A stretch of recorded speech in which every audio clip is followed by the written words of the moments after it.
Hey, Janet, how are you doing? I'm doing great. Thank you. I'm going to introduce you here. So this is Janet George. She's done many things in her career, but currently she's the CVP, Data Center and Artificial Intelligence at Intel. She also works with GM Cloud Enterprise, which is also attached to AI and Security Solutions Group. So um, if you anybody you know currently, she's busier than all of them combined. So thank you for giving us your time. Thanks for coming on and talking to us. Thank you. So very quickly, just so for people to familiarize themselves with you, um, what would you say is your sort of your day to day? What do you feel like you do on a daily basis? Yeah, on a daily basis, I'm in a very operational role. I'm in a very implementation role. So, managerial aspects of my day to day implementation with customer engagements and customer products. AI is my strength. It's my background.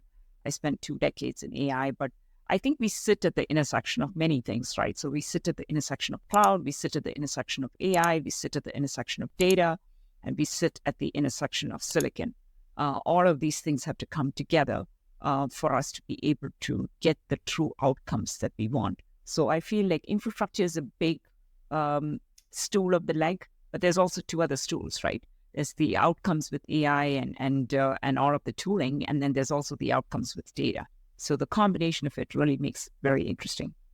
I think this might be an obvious question to you, but for people who are not really sure, how exactly does AI interact with data? Where do you see that relationship, especially for someone who's working so low at the tiers, because there's hardware, software. But how do you see data from a hardware point of view? So in terms of the challenges there and all that. Yeah. So without going into deep depth in AI, let's talk about autoencoder or neural networks. Right. These are things that can take and reconstruct data, whatever form or shape input data is being given to them, and then it can train itself. And as it trains itself using a back proposition algorithm or some other algorithm to train itself, then it's able to come back and start doing predictions. There is the traditional AI, which does all kinds of predictions. We have naive Bayes, or we have random forest decision trees, different kinds of AI algorithms, and then you have the more newer ones, and the newer ones are really what the rage is all about now, which is large language models and generative AI. So really underpinning all of this is really the size of data. So if you say you have really small data and you don't need to train, then AI is questionable. I mean, do you really want to do AI to get outcomes you're after? You can do a fairly good sized query and you can build a robust um, search engine to pretty much get what you're searching for. But if you really want to train and scale and learn on new data on a continuous basis, then you do need AI algorithms or AI incorporated into the backbone of everything you're doing. Right. Um, so data is important, and AI allows you essentially to massage the data and get the outcomes you want very quickly because there's a lot going on. So, and on the hardware, on the sort of hardware side, because a lot of people talk about software, as they should, because it is really quite a revolution in software. Because essentially, it's these like you talked about, these models and these algorithms sort of being bunched together. K-means, like you talked about, backpropagation. But at the end of the day, it exists on a physical system. So how does that? Is there something that people have to or should be aware of when dealing with the hardware? Something that's been already in the news a lot, obviously, is NVIDIA and some of the challenges that they're facing from a supply chain point of view, which is a good problem for any company to have. But it's definitely is still a problem when we're talking about these technologies. So, what's your perspective on that? What do you see about that? Yeah, so from a hardware perspective, if you think about a layman, right, or anybody who's doing any kind of build out AI on hardware systems or silicon, for them, ultimately what matters is the workload, and ultimately what matters is the performance of that workload. So let's say you're working with AI workloads, or you're working with search workloads, or any kind of workloads that is related, edge workloads, and so on. You want to see the performance, and the performance has to translate from the silicon all the way through the software stack up to the application layer, where you're actually seeing real time that performance. And so, if you can't unlock the performance from the silicon, then you will notice your training taking a long time. You will notice that your data sets are just spinning for a long time. Like early on in my career, I spent a lot of time looking at these, I was doing compilers. And so as I switched from compilers, in the early days, compiling took so much time. You would set the compiler on, you'd get 2 cups of coffee, you'd be sitting around until you waited and the compiler really finished, right? And so you say, oh my gosh, the compilers are like, interpreters are better, right? Because interpreters will quickly give you the response the minute you type in what is it that you're trying to look to get interpreted. In the early stages of AI training, it's something similar, right? People would train with large data sets and, my team and I would be waiting around for these training sets to finish. And sometimes if the training is done on the cloud, you're looking at 12 hours of training, depending on the size of the data, right? So you set off the training modules and then you go off and you come back the next day. Now, we've come a long way from that. We can train much faster in a couple of hours, and again, depending on the data set. So it's really important to have data sets that are highly cleansed, less noisy data sets, and data sets that have annotations with them and metadata associated with these data sets. So you don't have these autoencoders, trying to denoise the data, right? So when the autoencoders are trying to denoise the data, especially corrupted data, then you're looking at very long performance times on top of the fairly silicon performance, if you will. So what NVIDIA, Intel, many of these companies are doing are really working to translate that performance all the way from the chip through the software stack. And so we have to touch the Linux kernel and go all the way up from the Linux kernel to the algorithms, the actual neural networks that are performing all of this work. And that's the connection between silicon software and ultimately AI that sits on top doing all the training, all the way up and down the stack. What is the fundamental, and correct me if this is the wrong question, but what is the fundamental, I want to say algorithm or optimization that this Linux kernel now has to cope with? So with a shallow understanding, there is a lot of linear algebra calculations that need to be made. And happenstantially, that's why NVIDIA was, sort of entered or was able to become important in the market, and they sort of switched towards that. But it's not instinctual to me what and it might be instinctual to others, what the kernel now has to understand. No, you hit it.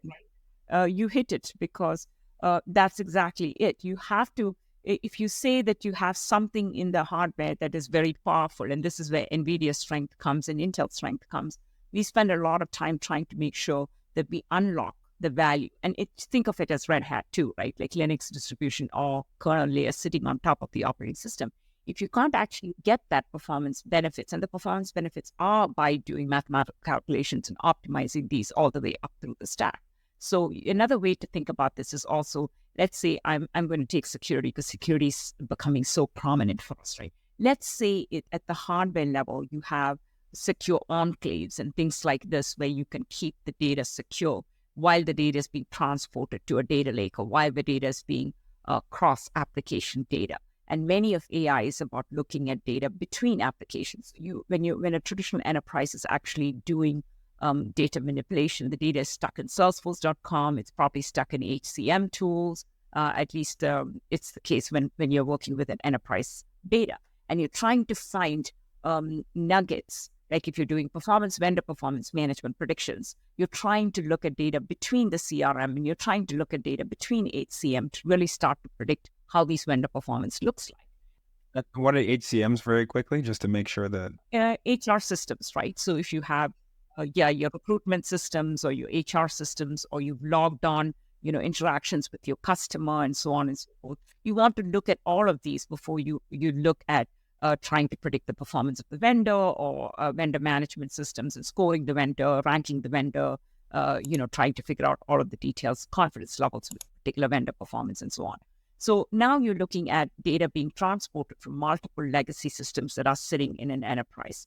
And as you transport this data, this is where the data hijack happens. And this is where the data gets proliferated out of the enterprise, right? These are all I call vulnerable spots for the data.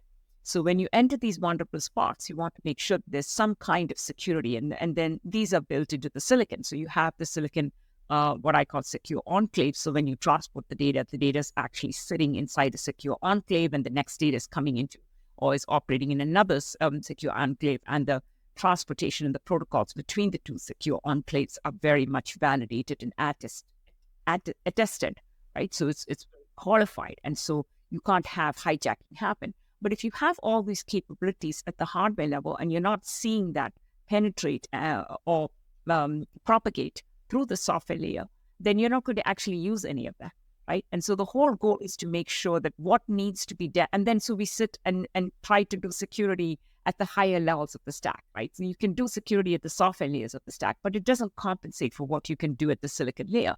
One of the advantages with CUDA or any other software system is really about this optimization all the way from the silicon to the top. Now, that involves not just the Linux kernel, but it also involves other things like optimization of Kafka, optimization of Python, optimization of libraries. So optimization does not stick at one level, but it's very layered. So it goes all the way up the stack, right? And as you know, you're looking at Kubernetes orchestration and all of these different levels of orchestration because of the layering that we have, business logic versus middleware versus, application layer and algorithms. So ultimately, AI is very much sitting at the top, right? AI is not at the middle layer of the stack. It's these algorithms, TensorFlow, Python, they're all sitting on the top. And so unless you see that value come up, you're going to have to make adjustments for it at the algorithm level, right? So how do you protect at the algorithm level? It's more difficult to protect at the algorithm level. It's easier to take foundational capabilities and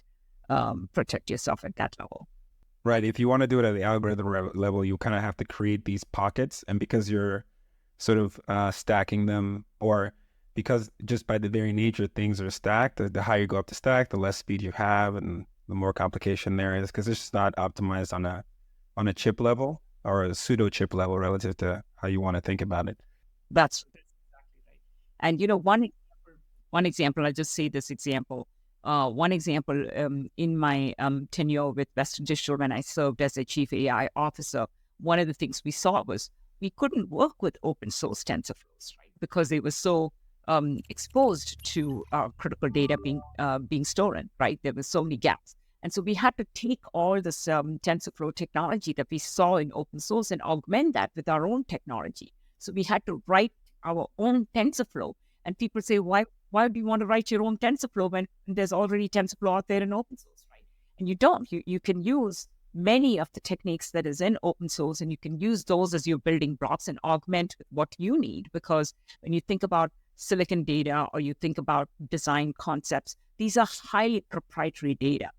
You don't want that data to be exposed either to your competition or to anybody looking to attack that data. So those are the kind of things that you have to then go out and do on your own. Now, if it was already built into the silicon, you could use it. But in Western Digital's case, they were memory providers. So, they were inherently making memory. So all of their footprint was about memory and the data related to that.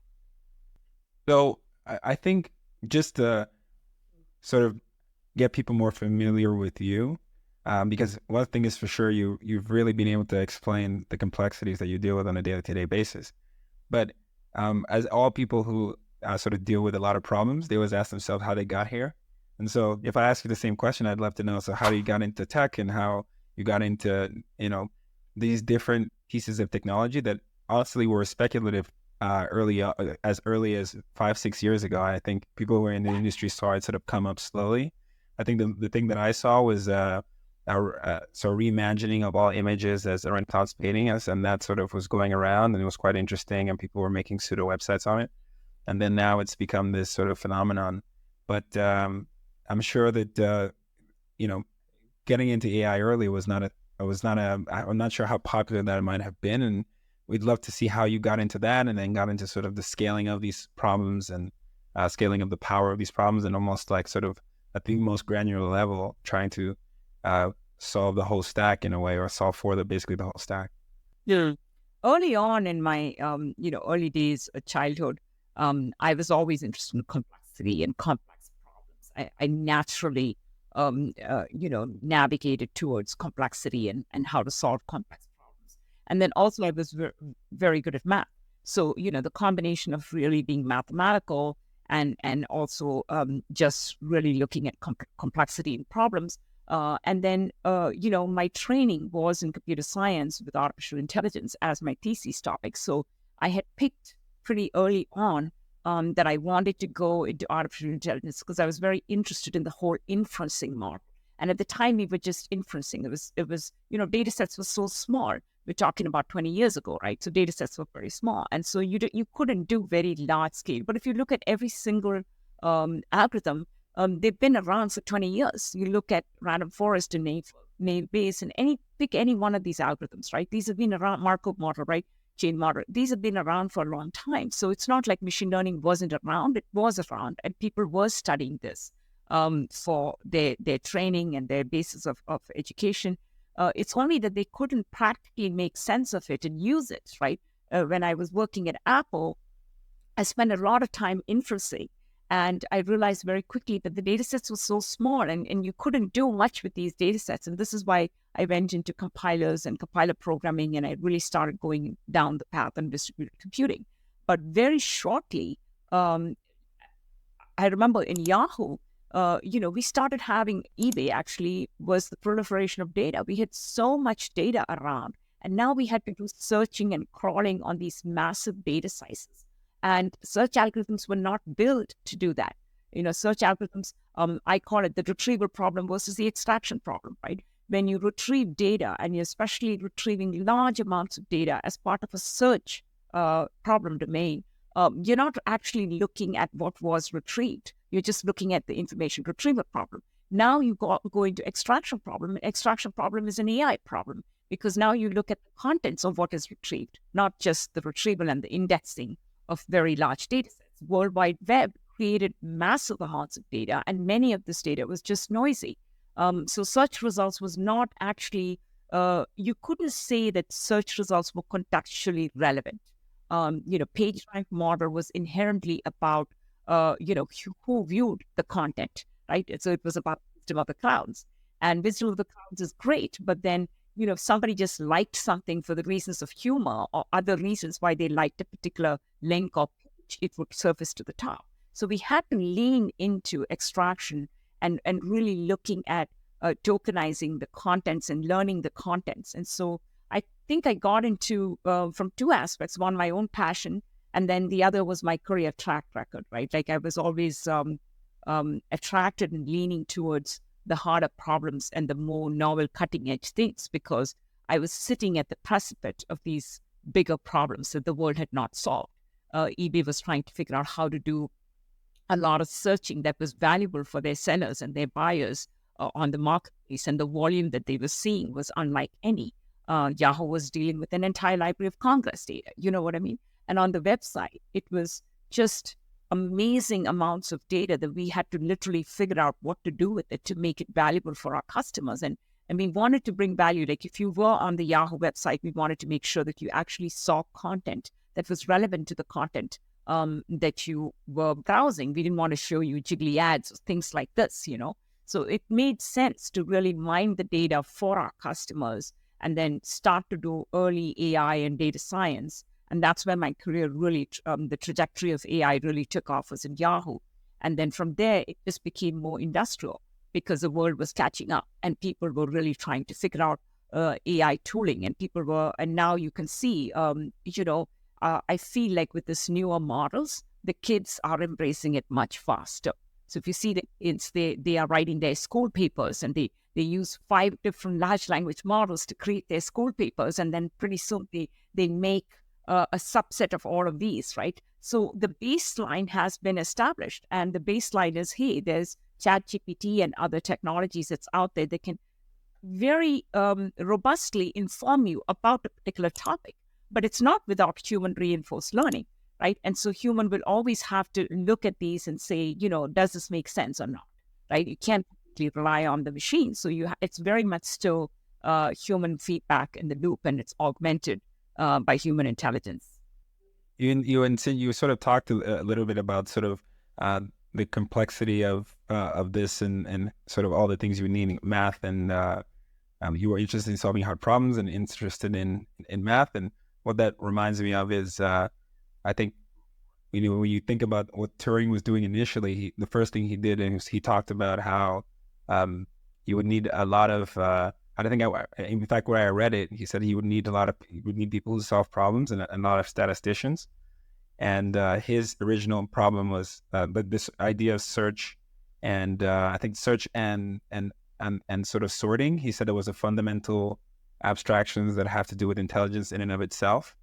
And and obviously going forward and talking about how you need statisticians, and then the book saying that it didn't turn out to be true, and now it is absolutely true. It's basically the fundamental pieces that power everything. So it's always interesting how the idea of you saying that it's something that's been going on for a long time. It's actually been going on since the start of the idea of any sort of Turing machines in general. So I just thought that was interesting. And you spoke a little bit about, and there's several things that you've brought up. One thing that was interesting to me is this idea of security and optimization. You sort of almost interchangeably use it, but in my mind, they were sort of opposing each other in certain ways. And you see how the more boxes you have to put things in, the slower it's going to become, and the slower it becomes, less optimal it becomes. Optimization is usually measured in speed, especially for business. Business is definitely about speed. So could you talk a little bit about those challenges and how how that sort of manifests itself in your experience, and some of the interesting challenges you're seeing with security and optimization, and how you're sort of managing that and trying to walk that thin line? Yeah. I wish we could start with brand new data, right? Our problems would all be so much easier because we didn't have to deal with bias or noise or any of this stuff. The world we live in is not perfect, and the data we have is imperfect. And so that's where we start. And so I don't look at AI as revolutionary. I look at AI as evolutionary, right? And so when you are in evolutionary in nature and you have to deal with existing data sets, every enterprise is looking at what existing data sets they have, not just internal to them, but also external to them in terms of their customers, in terms of the websites, in terms of, their partners, what kind of data do they have? So it starts there. And I think as we go through this, as soon as you bring in data, and we saw this early on in Yahoo, it is open, it's wonderful, right? Like when you start dealing with data, and especially when you start bringing many pieces of data together, like the whole concept of data lake, let's bring and unite the data. A data lake has its own trade-offs. Like every technology has its own pros and cons. Yeah, trade-offs. Data lake has its own set of trade-offs. But I think the conversation changes when we when we can have AI really discriminate between good data and bad data, or discern between good data and bad data. Because I think the human brain, if you look at how our human neural networks are made in the brain, we don't go about trying to take out all the noisy data from the world. We don't purify the data, right? We basically know how to differentiate between what is noisy data or what is not good data and what is good data. And we change our focus towards good data. Now, the challenge for this, and this is Google Brain started doing this really well early on, where you saw cat images and you trained on enormous amounts of cat images, and then, deranged cats don't matter because you've already trained on very good cats. And so, authoritative data. And so when you have authoritative data and you have a lot of noisy data, you're embedding the idea that familiarity breeds contempt. That's right. So, the neural networks keep up. But when you come into this is where the security still plays a very important role, because when you come into enterprises, now you're having these neural networks to actually, sorry about that. You have to work with these neural networks to actually worry about figuring out, hey, how do I, as a neural network, try to distinguish between real and fake data? So the role of a discriminator plays a very important part. And these algorithms are not as mature as we want to think it, because even with generative AI, we see a lot of hallucinations, and these hallucinations coming from it trying to create its own data. right, without any human intervention. And we know, all of us know, like if you were to go into a factory, manufacturing especially, there is so much organizational knowledge. There is so much domain knowledge. It almost takes you 2 years to really capture that domain knowledge and get ahead of it, right? So that's sort of trying to figure out how this organizational knowledge within an enterprise can translate, and how do you train networks to understand.